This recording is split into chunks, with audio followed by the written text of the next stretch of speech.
Hi guys, my name is Dana.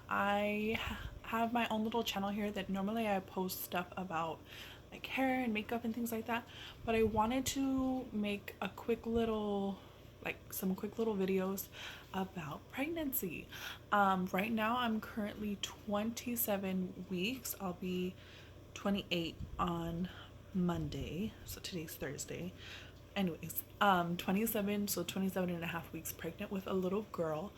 um I just wanted to kind of do a little bit of a video because I haven't been able to find much videos or any information really about certain things that I'm kind of going through in this pregnancy. I am a mother already of a 12-year-old son. He's about to be 13 in a few months.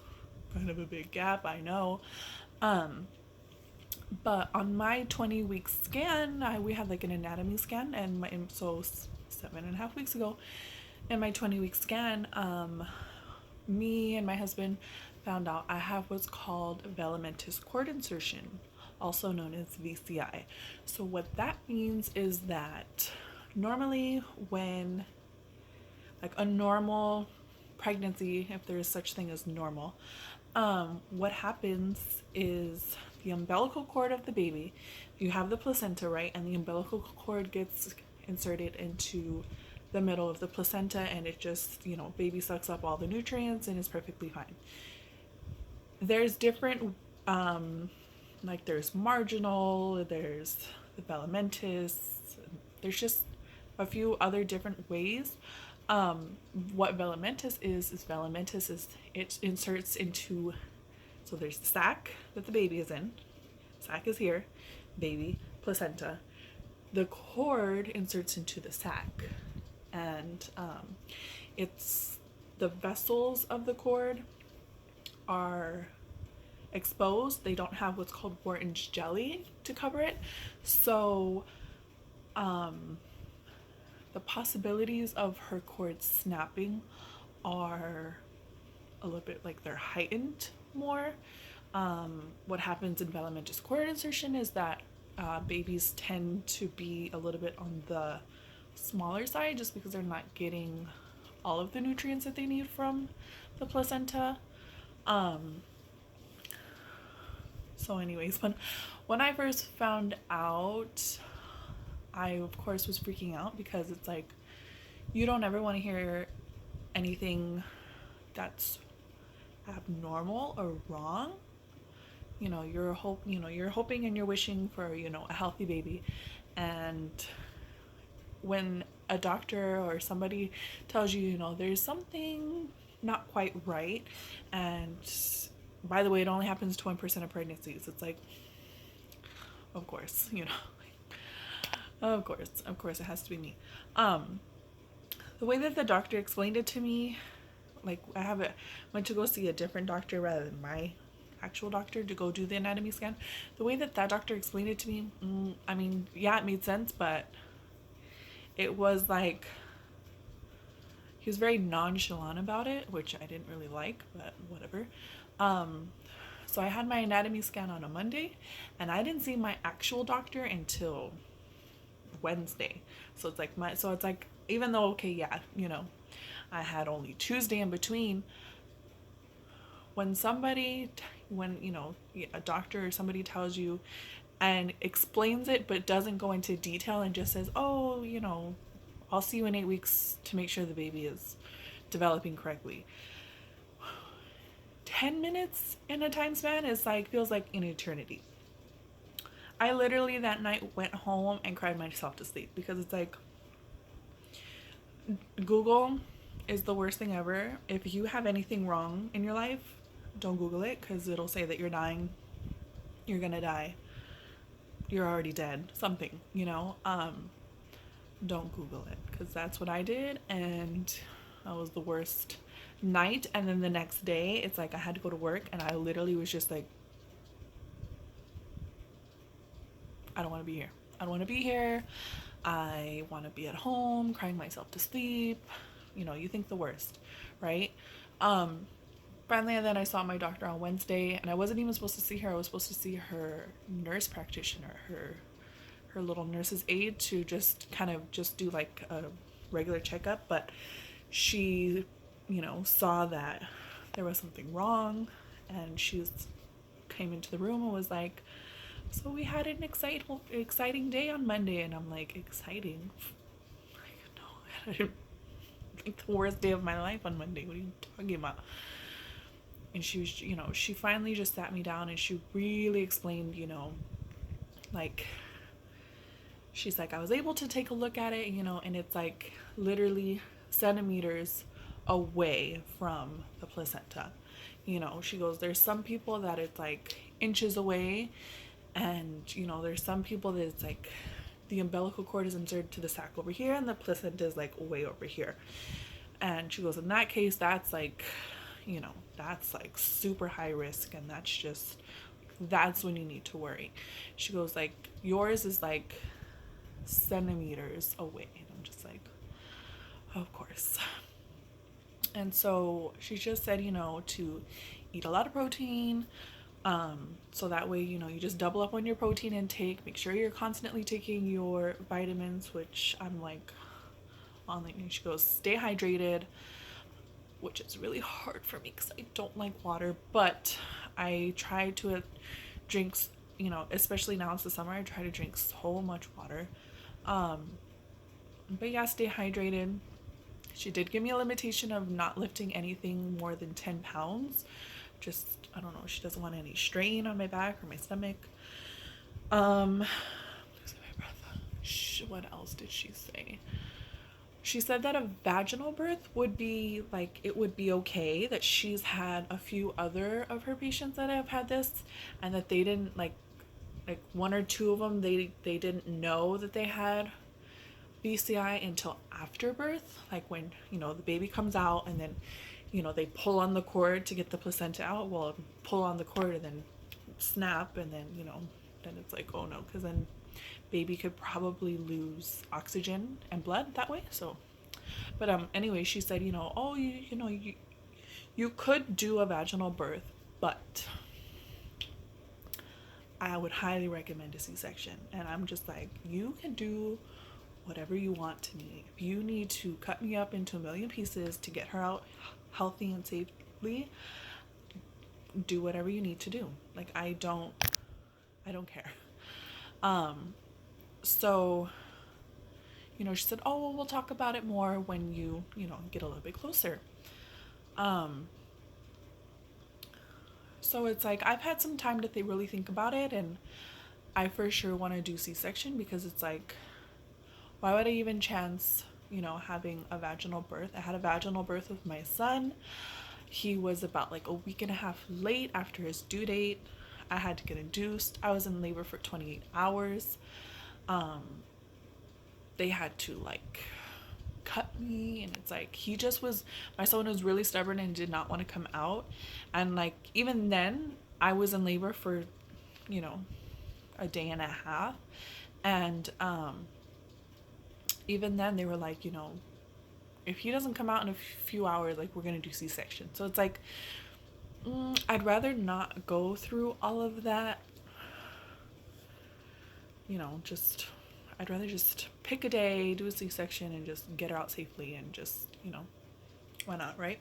One thing that the ultrasound doctor did tell me that is that I have to deliver by 39 weeks instead of 40. He said he doesn't want me to go into labor naturally on my own, because if I do go into labor on my own, like, naturally, the chances of her cord, like, coming down, like, I need to get to the hospital. If I were to go in labor on my own, I would need to get to the hospital like ASAP.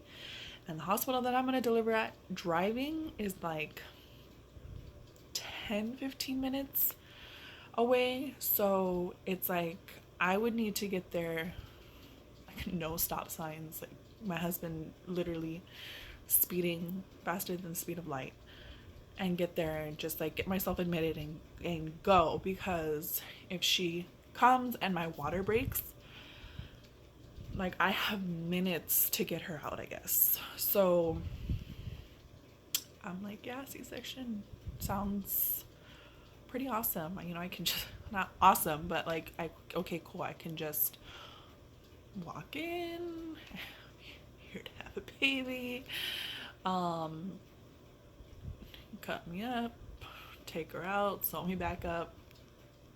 Cool, done. Um, but yeah, so I just wanted to just make like just a quick little video just to kind of explain it and what my experience is, because I mean there are some information, there is some videos on YouTube about it, but I don't know, I feel like everybody's different. I am part of this group also on Facebook that is for Velamentous Cord Insertion,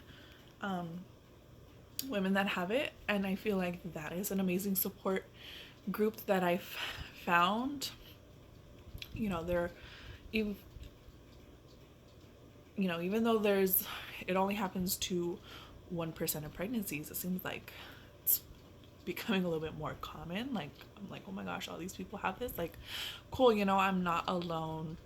And there's like an abundance of success stories of babies being, you know, born full term and like 8 pounds.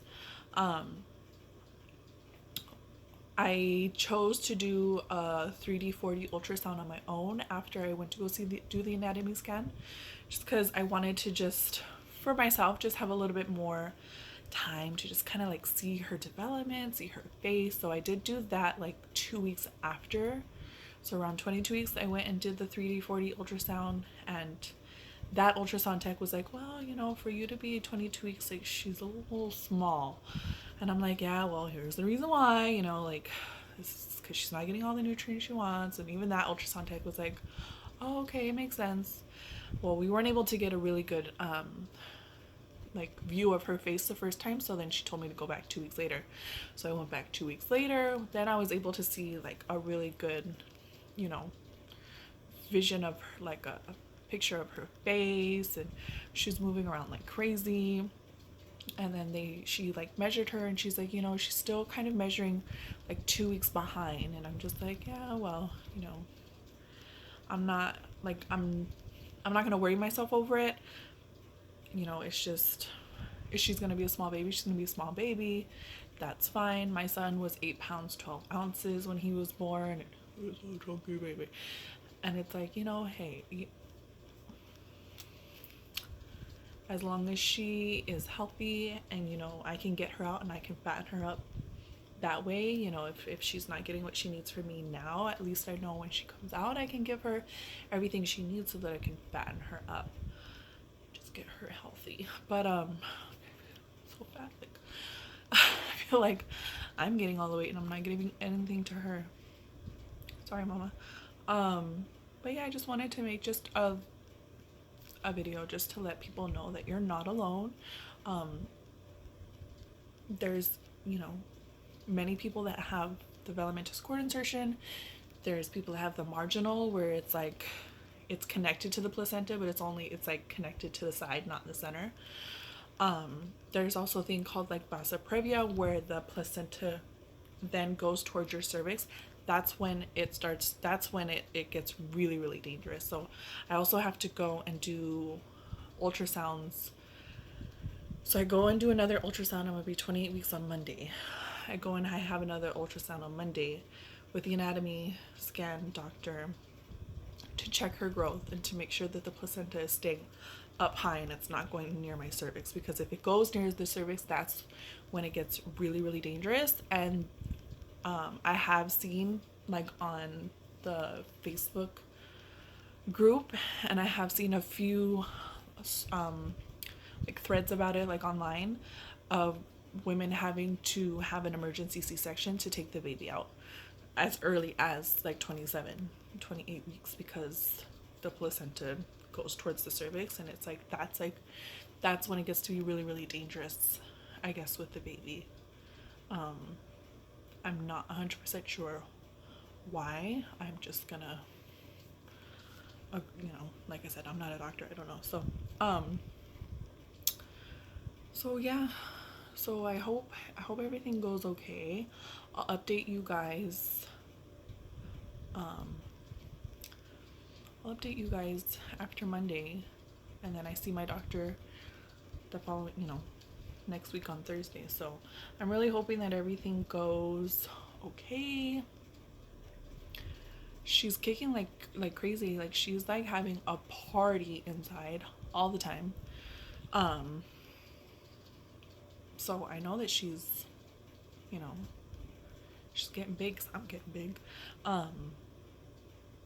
Yeah, I just want to make sure that everything's okay. And just like I said, if you have this, if you have velamentous cord insertion, if you have marginal cord insertion, or you know, any of like vasa previa or anything like that, like just know that you're not alone. Find support groups, find people to talk to about it.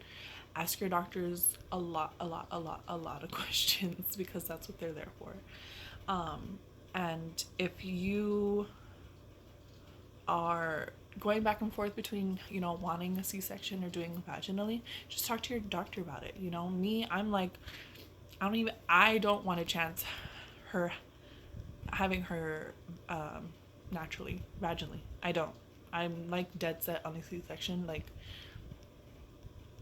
that's just me, you know, that's just, but really advocate for what you want. If you want a natural birth, advocate for that, unless it's, you know, an emergency. But if you really want a C-section, advocate for that too.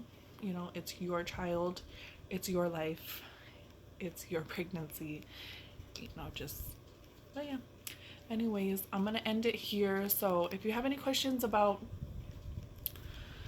VCI or anything like that, feel free to go ahead and ask. I'll try my best to answer any questions that you may have, anything that I'm kind of going through. I'll definitely share. I would definitely want to make more videos, just because, like I said, I don't find too many videos, and then when I do and I go and try to see like updates, nobody really updates. So I'm like, what's the update? What's happening? I want to know. I'm being nosy. I want to know your life. So yeah. All right, guys. Bye.